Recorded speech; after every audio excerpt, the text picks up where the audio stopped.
இல்லை உங்களை மாதிரி காட்ட சொன்னாங்க.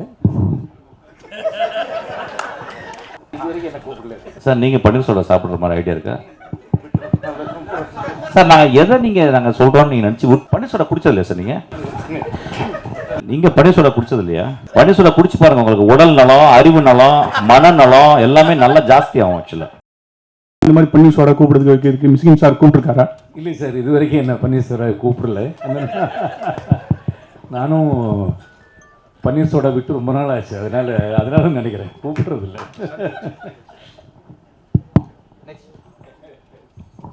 சார் சார் இங்கே மிஸ்கின் சார் மாதிரி வந்து மிமிக்ரி பண்ணிங்க.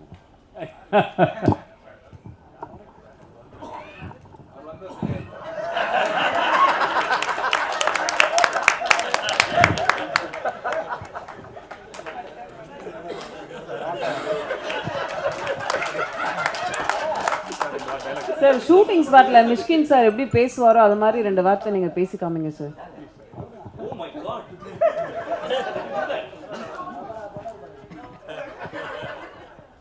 சார் அவர் மாதிரி டயலாக் ஏதாவது பேசி எங்களுக்கு இல்லை எல்லாமே இல்லை உங்களை மாதிரி காட்ட சொன்னாங்க.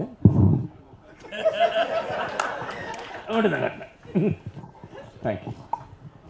தமிழ் சினிமாவில் இப்படி எல்லாரையும் கூப்பிட்டு பன்னீர் சோடா கொடுத்தீங்கன்னா எப்படி கிரியேட்டிவிட்டி வரும், எப்படி சினிமா சீன் வரும், உடல் நலம் மனநலம் கெடாதா? பாண்டியராஜ் சார் பன்னீர் சோடா குடிப்பாரு எங்களுக்கு என்றைக்கும் தெரியும். நீங்கள் பன்னீர் சோடா குடிச்சது இல்லையா? பன்னீர் சோடா குடிச்சு பாருங்க, உங்களுக்கு உடல் நலம், அறிவு நலம், மனநலம் எல்லாமே நல்லா ஜாஸ்தி ஆகும். ஆக்சுவலாக அது வந்து கோட் வேர்டு. நான் எதை சொன்னீங்கன்னு நீங்கள் சொல்ல முடியாது. அதனால தான் இப்போ நாங்கள் கண்டுபிடிச்சிட்டோம். We coin a word call panneer soda. It can be a real paneer soda, it can be a pseudo paneer soda. நீ சொல்கிற மாதிரி தான் பன்னீர் சோடாலாம் விட்டுட்டேன். இவர் சொன்னது 3 வருஷத்துக்கு முன்னால் கதை. நீ ரொம்ப நல்லவன்டா வெங்காய கற்பா.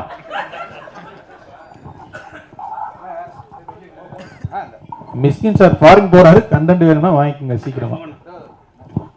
மிஸ்கின் சார் ஜெயராம் சார் கூட கொஞ்சம் வருத்தப்பட்டாரு, என்னை கூப்பிடவே மாட்டுறாங்க.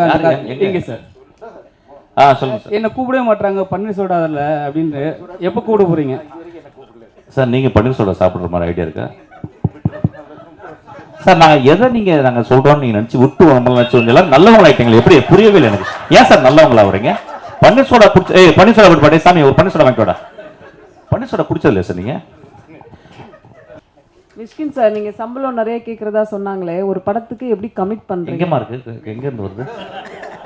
கவிதா கொஞ்சம் எந்திரிச்சு கேளு. கவிதா உன் குரலை நீ எங்கே பட்டாலும் கேட்கணும். ஆக்சுவலா என்னம்மா சம்பளம் அதிகமாக கேட்குறதா சொன்னாங்களே. ஆமாம், அதாவது டேரக்ட் பண்ணுறது கொடுக்க மாட்டேன்றாங்க, ஆனால் நடிக்கிறது கேட்குறது கொடுத்துறாங்க. ஆமாம். மியூசிக் ஷோக்கெலாம் ஜட்ஜாக போகிறீங்க, உங்களோட ஃபேவரட்டான சாங் எங்களுக்காக ஒரு 2 லைன்ஸ் பாட முடியும்? தென்றல் வந்து தீண்டும் போது வண்ணமோ மனசுல, திங்கள் வந்து காயும் போது என்ன வண்ணமோ நினப்புல, வந்து மோதுதம்மா என்னமெல்லாம் வண்ணமம்மா, எண்ணங்களுக்கு ஏத்தபடி வண்ணமெல்லாம் மாறுமா, உண்மையம்மா உள்ளத நான் சொன்னேன் கண்ணம்மா சின்ன கண்ணே. பாண்டி ஜெயராம் சார் சரிங்க சார், ரொம்ப நாளுக்கு அப்புறம் வந்து மேடம் கூட நடிக்கிறீங்க. அந்த பாண்டிங் எப்படி இருந்தது? ஏன்னா ஃபஸ்ட்டு மாதிரியே வந்து அவங்க டோட்டலாகவே மாறிட்டாங்க, ரொம்ப அமைதியாக பேச ஆரம்பிச்சிட்டாங்க. முதல்ல வந்து ரொம்ப கரெக்டாக வந்து கேள்வியெல்லாம் கேட்பாங்க. இப்போ வந்து எல்லாமே டோட்டலாக சரிப்பா எல்லாம் நம்ம பசங்க தானே பார்த்துக்கலாம்னு சொல்லிட்டாங்க. இப்போ எப்படி இருக்குது அந்த பாண்டிங்கு? இல்லை, நாங்கள் கிட்டத்தட்ட இப்போ கடந்த 40 வருஷங்களாக நிறைய படங்கள் 25 படத்துக்கு மேலே ஹீரோயினாக பண்ணியிருக்கோம். எந்த இடத்துல இந்த கிவ் அண்ட் டேக் மாதிரி எந்த இடத்துல நம்ம எந்த ரியாக்ஷன் போட்டால் உருவசி அதை எப்படி திருப்பி ரியாக்ட் பண்ணுவாங்கிறது அது இத்தனை படங்கள் பண்ணதுனால நிறைய தெரியும். நாங்கள் சேர்ந்து நடித்த படங்கள்லேயே 6 படத்துக்கு ஸ்டேட் அவார்டு வாங்கியிருக்கேங்க மலையாளத்தில். ஸோ அது அப்பப்போ தெரியும். அதனால இந்த படத்தில் எல்லாமே நாம் பண்ணுற ஒவ்வொரு டைலாக்கும், நாம் பண்ணுற ஒவ்வொரு ரியாக்ஷனுக்கும் அவங்க ரியாக்ஷன், அது மாதிரி அவங்க பண்ணுறதுல என்னோட ரியாக்ஷன், அதுதான் இந்த படத்துலேயே ரொம்ப இம்பார்ட்டண்டான விஷயம். அது நல்லா ஒர்க் அவுட் ஆகிருக்கு. அது அவங்களால எனக்கு அது கரெக்டாக தெரியும். நான் இப்படி போட்டு அவங்க அப்படி தான் அதுக்கு ரியாக்ட் பண்ணுவாங்க. பாண்டி பாண்டி இங்கே மணி வாழ்த்துக்கள், ரொம்ப நல்லா இருக்கு ட்ரெய்லர் பார்த்தேன். Thank you sir. இப்போ 2 கேள்விகள் எனக்கு உங்ககிட்ட. ஒன்று வந்து ஊர்வசி அம்மா பேசும்போது சொன்னாங்க, இந்த படம் வந்து மலையாள படங்கள் ரொம்ப வேகமாக எடுப்பாங்க, ஆனால் மலையாள படத்தை விட வேகமாக வந்து இந்த படம் எடுத்தது எப்போ ஷூட்டிங் ஆரம்பிச்சு எப்போ முடிச்சிங்கன்னே தெரியல அப்படின்னாங்க. அது ரொம்ப பெரிய காம்ப்ளிமெண்ட்டாக பார்க்குறேன். எத்தனை நாள் எடுத்தீங்க ஒன்று, அண்டு இதுக்கான கதை எங்கேருந்து ஆரம்பிச்சது? இந்த கதை வந்து ரைட்டிங் ரொம்ப நல்லா இருக்குன்னு சொல்கிறாங்க. இந்த ரைட்டிங்க்கு என்ன வாட் இன்ஸ்பயர்ட் யூ? எங்கேருந்து ஆரம்பிச்சது? தொடக்க புள்ளி அது? நம்பர் ஆஃப் டேஸ் வந்து சொல்ல முடியாது, ஏன்னா பட்ஜெட் பிஸ்னஸ் பற்றி பேசிக்கிட்டு இருக்கிறான். ஒன்றும் இல்லை, 45 நாளில் படத்தை முடிச்சிட்டோம். 45 நாள் படம், 2 நாள் இந்த ப்ரொமோ சாங்க்கு 2 நாள். அதுக்கு எல்லாமே காரணம் என்னுடைய டீம், என்னுடைய ஆர்டிஸ்ட் தான். ஏன்னா அவங்க ஒன் டேக் ஆர்டிஸ்ட் எல்லாருமே. அப்புறம் இவங்களை வச்சுக்கிட்டு எத்தனை நாள் எடுக்கிறது, அது பெரிய இதுவாக இருந்தது. ஆமாம், 2 ஆமாம் 60 டேஸ் சொல்லலாம். ஆமாம், ஏன்னா 2 கால் ஷீட்டு போகணும், அதனால போனோம். இன்னொன்று அந்த வீட்டுக்குள்ள எடுக்கிறது ரொம்ப ரொம்ப கஷ்டம். அம்மா சொன்னது மாதிரி கேமராமேன் வந்து அப்படியே ஃபுல்லாக வீடியோ தெரியாது, ஃபுல்லாக பிளாக் கலரில் போட்டு மூடிடுவார். சின்ன இடம் தான், அதுக்குள்ளே என்ன பண்ணுவாங்கன்னா இவங்க பண்ணுற காமெடியை சிரிக்கிறதுக்காகவே கூட்டமாக எல்லாம் மேக்கப் எல்லாமே அப்படியே நின்றுவாங்க. உங்கள் காம்போவை பார்த்து சிரிக்கிறதுக்காகவே ஒன்வர்னு போயிட்டே இருக்கும்.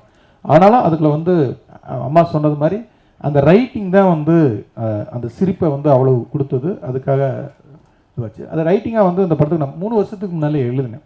இது வந்து லாக்டவுன் டயத்துலேயே அந்த கதையை நான் எழுதிட்டேன். ஒரு சின்ன ஸ்பார்க் தான்.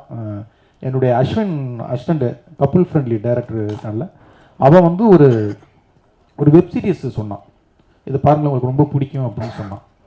அந்த ஹிந்தியில் வந்து குல்லக் அப்படின்னு சொல்லி சோனியில் இருக்கும் அந்த வெப் சீரிஸ். அதை நான் பார்த்தேன். இதுக்கும் சம்மந்தம் இல்லை, அதை நான் தழுவல் அப்படின்லாம் போட்டுறாதீங்க, அது சீன் எதுவுமே இருக்காது. அதில் ஒரு அப்பா அம்மா 2 ஆம்பளை பசங்களுக்குலாம் நடக்கிற ஒரு கதை. அது வந்து இதை சொல்லிட்டே இது மாதிரிலாம் நான் வந்து ஒரு வாரத்தில் கதை பண்ணிடுண்டா அப்படின்னு எங்கள் பண்ணுங்கன்ட்டு போயிட்டான்.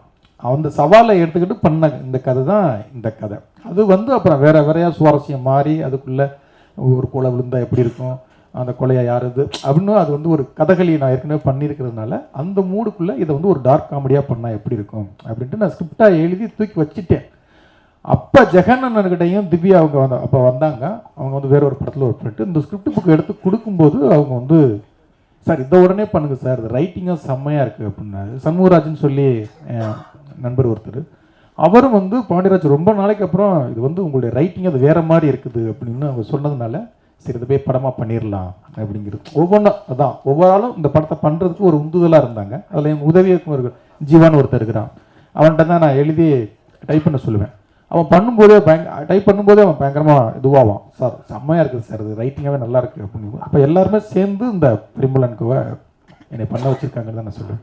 பாண்டியராஜ் சார் இங்கே சார் தமிழ் கமல் சாரை வந்து நடிக்க காரணம் என்ன? 7 வருஷத்துக்கு வாங்கின கடன்